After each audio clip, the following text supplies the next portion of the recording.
Hey, Canada and the prime mistake and all of his goofs that run the country, you know what? They're not doing a very good job. On the contrary, they're doing a really, really bad job.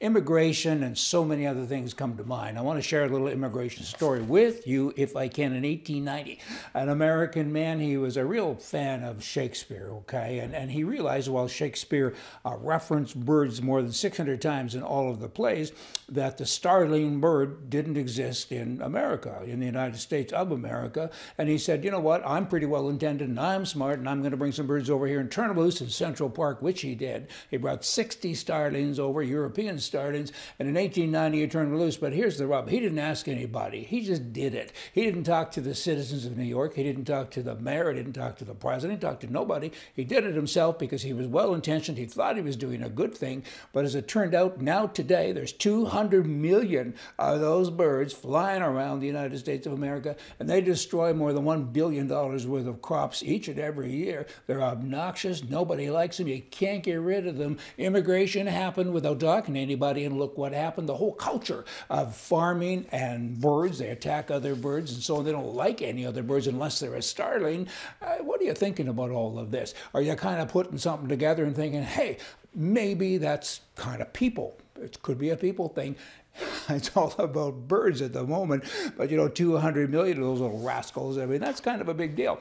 And you can take that and move it into any place that you want in terms of, you know, the thought thinking and thing going on, blah, blah, blah. But it's not very nice. He maybe should have asked the citizens if it was a good thing to do or not. Now, we have a minister of democratic institutions in Canada. What is that? Good bloody grief.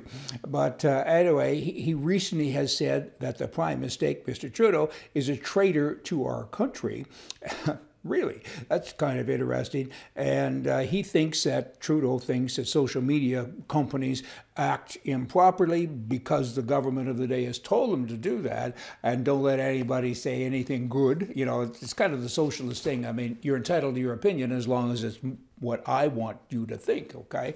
And that's how Trudeau and all of his henchmen think. And here you got a guy standing up talking, he kind of sounds like me. Finally, everybody's starting to get it. I mean, the Liberals, though, they passed new laws everywhere.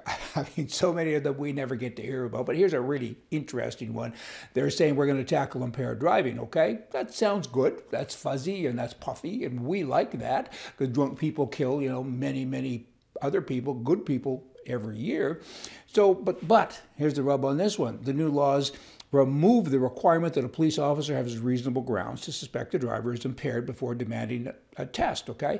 So they could pull me over. I mean, when I was young, I drank with both hands, but I haven't drank for 40 years. I ain't young anymore.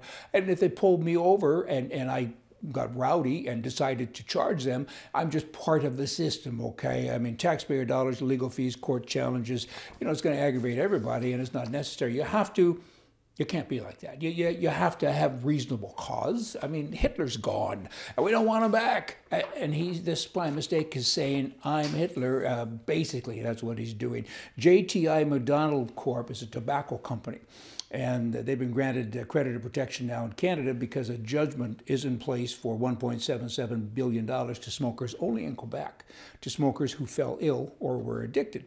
In 2015, in addition to that, the Quebec court ordered $15 billion paid to smokers. Imperial Tobacco, JTI McDonald, and Rothmans, you know, they've appealed that case, and it's still in the court, so we'll see what happens. But if you're addicted to cigarettes, you get to sue successfully, it would appear, the people who made and sold the cigarettes to you.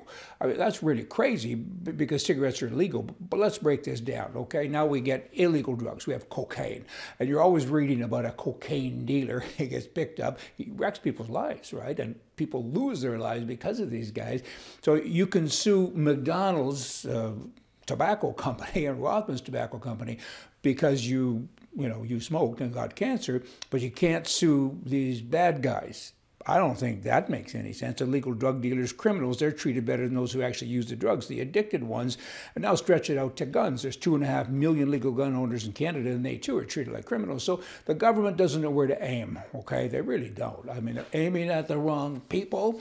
Go after the drug dealers, cigarette guys. I mean, what are you doing? I mean, everybody knows that smoking ain't good for you, and if you want to do it and it's legal, have fun.